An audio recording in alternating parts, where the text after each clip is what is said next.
Okay? You're doing basically the identification of the scope of your incident is what you're trying to get during the triage process, right? You want to figure out how far are we reaching, how big is this going to get, or how small do I have to keep this? Excuse me. And then which assets are at risk, right? And you want to assess the level of risk for each device.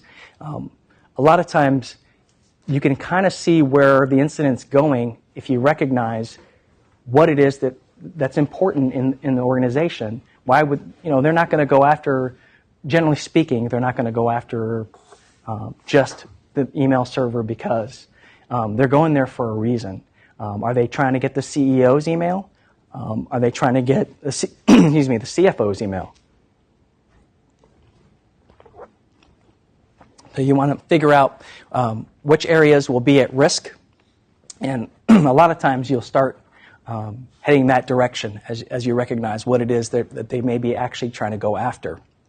Right? Document assets and their risk and criticality. You want to know ahead of time which ones, if at all possible, when you show up, at least the stakeholders want to know what it is that is in danger. So when you show up and you talk with them, they'll have an understanding of what area. If you show up and they don't really have a clue that they've actually been hit, you can talk about which hosts or which servers have been hit. And hopefully they can get this information or have this information readily available so they can use that to help you find where to go to next.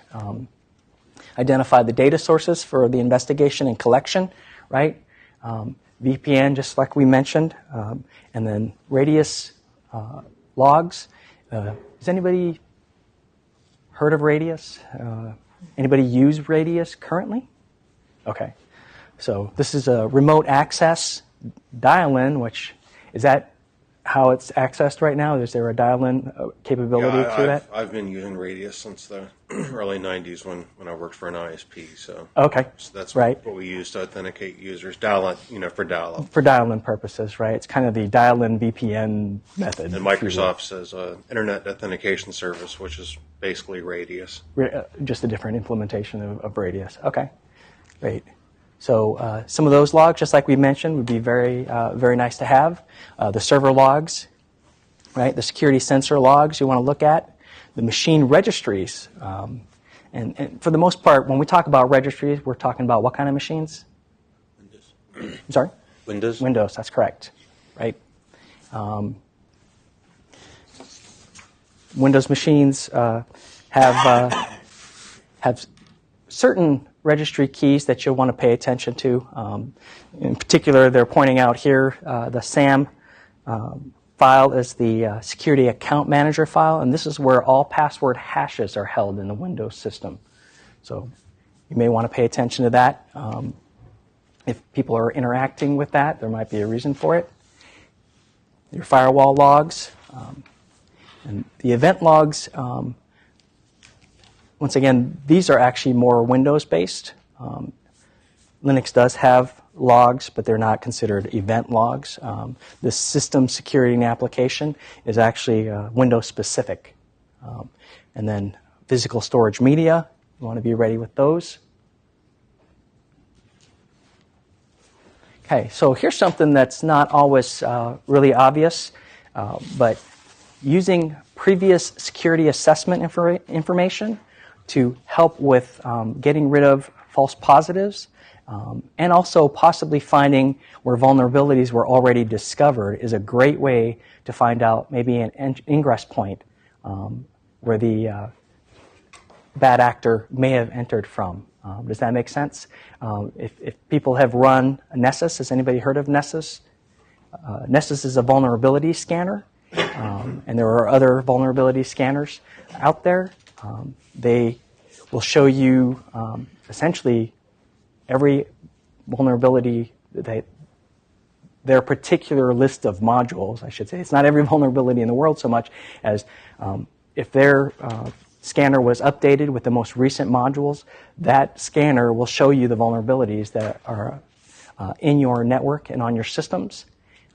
And if they, when they did these scans, if they would have left a report, which is usually the case when you have this done, some organizations have an in-house. Does anybody have an in-house vulnerability scanning capability that you do? And so some folks do this on a regular basis to keep their patching and their vulnerabilities down, so they know they have some visibility into what it is that may be wrong with their network, so to speak. So if you can get a hold of this, if your organization does this, or if your organization has paid to have this done, even a year ago or whatever, getting a hold of this would be helpful in finding out first some of the ingress points, and then also the more robustly or more detailed folks actually go out and not only do the scan, but they verify that the vulnerability that they're talking about is actually there, and so they'll go and try to find whether or not it's a false positive. As good as the scanners have been getting, they still get false positives because they use certain indicators only to figure out if that vulnerability is there, and then not actually whether or not it's vulnerable to a particular exploit. So having that ahead of time and being able to look at that would be helpful as well. You want to assign your incident responders triage tasks, right? You want to break this out and make it easy for when the bell actually rings, so they have an understanding of what it is they want to, or what they should be doing during certain phases. Key here, document, right? You want to make sure that you keep track of what's happening, where you've gone, what you've done, a little journal of sorts, right? As a device is triage, document that collection. And if at all possible, if there's like a team server or a way to have a collective view, so all team members can see that, oh, this has been done, or this was found on this box.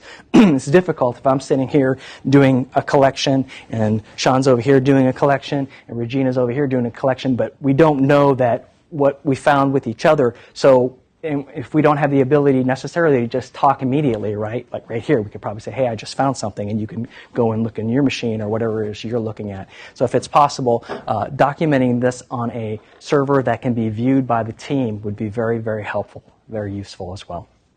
So, and as findings are made, right, document these findings, put those in there, and they're talking about the same thing I just said, right? The wiki, if you stand up a wiki, sometimes that's an easy way to do things because anybody can edit that, and you can kind of format it the way you want in a web way, right? Shared storage, sometimes you want to put all your information that you found, not necessarily, I'm not talking about like shared storage for like collection so much as your work that you're doing, so everybody knows. Maybe you have a folder that says Sean, Wayne, Regina, or whatever, and each of those folks can put their information in that folder. And as we're talking, I can just let Sean know, hey, in my folder I found this thing. If you want to go take a look at that, it's in an Excel spreadsheet called this, and he can go in there and look at it. So the collaboration of a team as you go along, document is always, it's almost cliche to say, but being able to share that information is really, really key. And so if you're able to do that, and obviously set this up ahead of time so everybody has an understanding of how that works and where to go to look for certain pieces of information as you go, this will speed up your process for the triage, right? You want to be quick, you want to be efficient, and here's some of the ways that you can do that. Excuse me. Right? And just like I said, as you find indicators, you want to share this with everybody. If you have multiple teams that may be remote from each other, because if it is a widespread incident, you want to be able to have them access that information as well.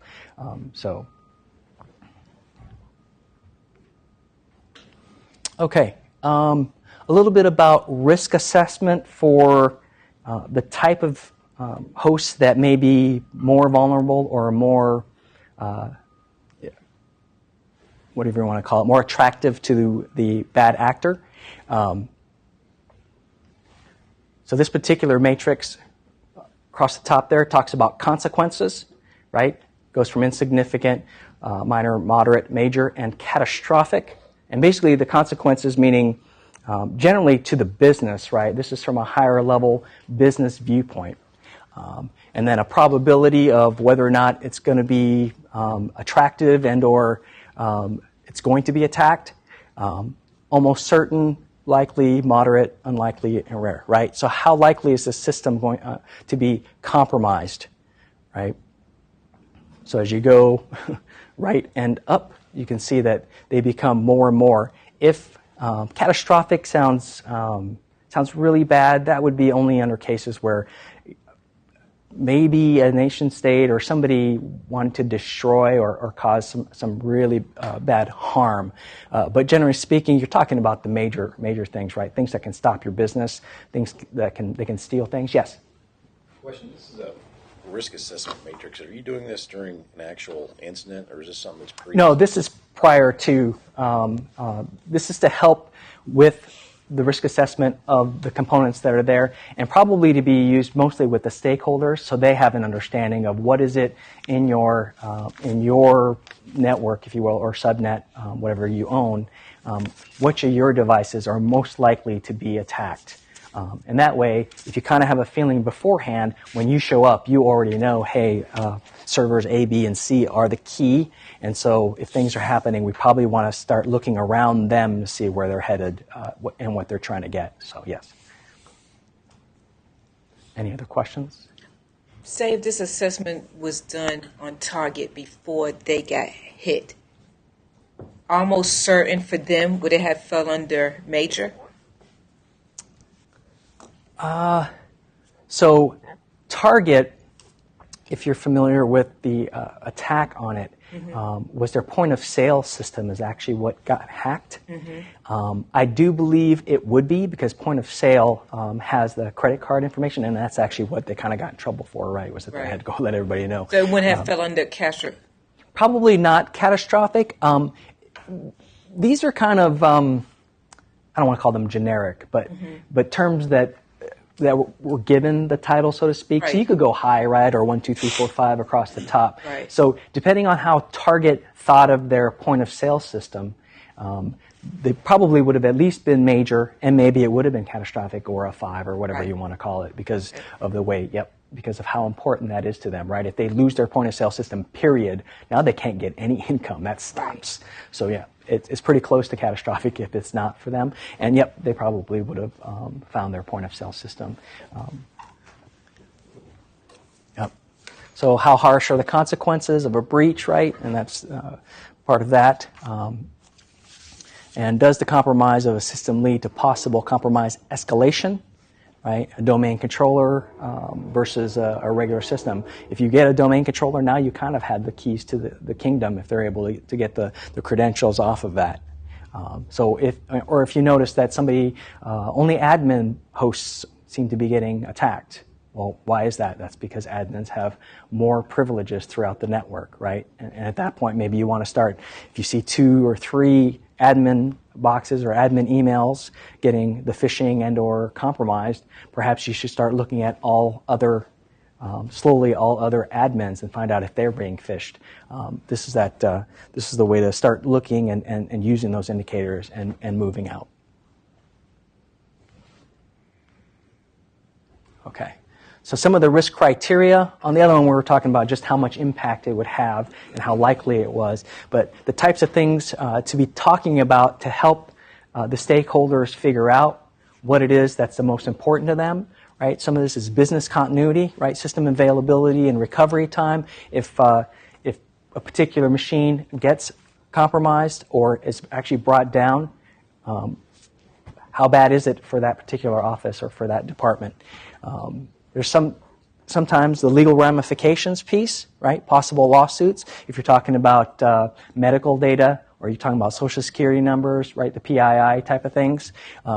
Is there regulatory reporting requirements? If there is HIPAA disclosure, or actually, yes, HIPAA disclosure, you have to go and you have to tell the folks, right? The regulatory folks that this is what happened, this is how much we lost, and we are getting ready to, let the people know exactly what happened. Disclosure of classified data, right? This is pointed more towards the government. Obviously, you don't want secret or top secret information out, and that's huge.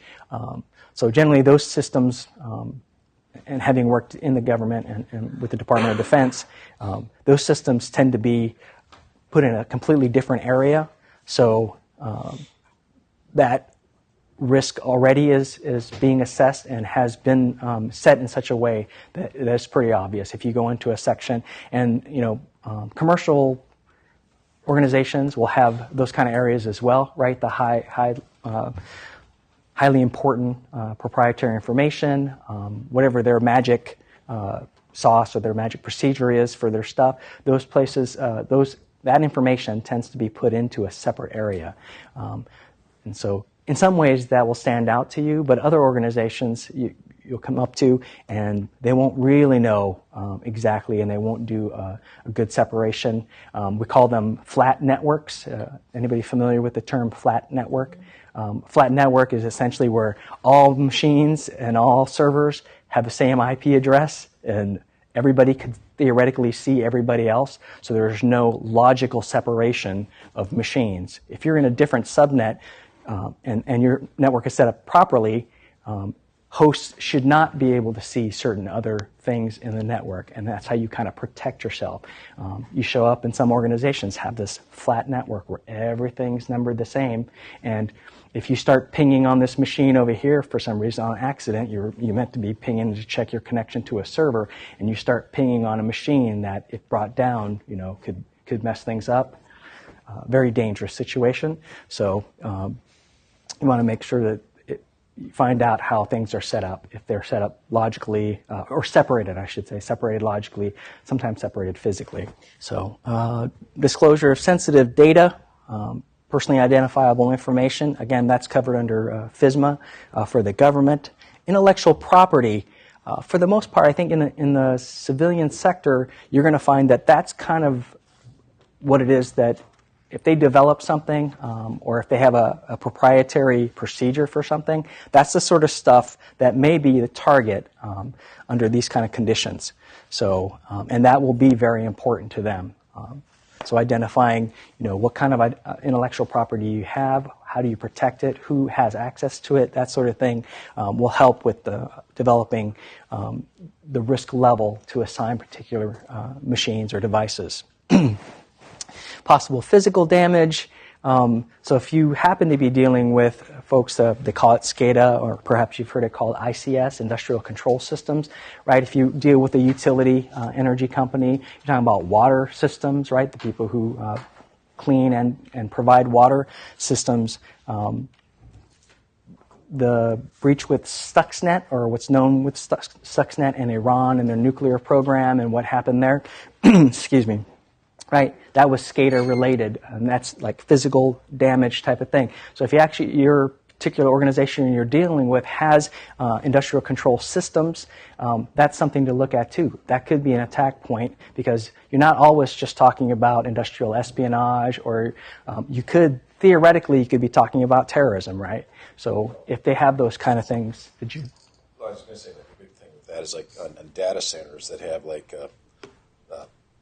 cooling system controls, whatever. Absolutely. They can get in and mess with your cooling system, right? Fry every server you got. Right, absolutely. So there's some indirect ways with physical damage that they can do, or physical damage to some other component that's not necessarily network related, just like you said, that they can go after things. So those are some considerations when you're talking about risk, right? Because I'm guessing most server rooms have air conditioning of some sort. They're not always ICS controlled, but that's something to think about. If they are, a lot of, have you seen the newer thermostats that are web enabled? Mm-hmm. You can change your temperature from on the internet, or across the internet. So that's something to consider too. What components are web enabled? The Internet of Things. Have you heard of this term before? Mm-hmm. Right? Refrigerators that can, tell the company, hey, I'm broken, you might want to email the customer, or it sends you an email because the refrigerator isn't working right. These kind of things. Right now, I don't know if we're necessarily in infancy, but certainly at the kind of the beginning of that sort of thing. So as that becomes more prevalent, that's some other stuff to consider too, is to look at the things that are web-enabled, things that can be dealt with from remotely through the internet.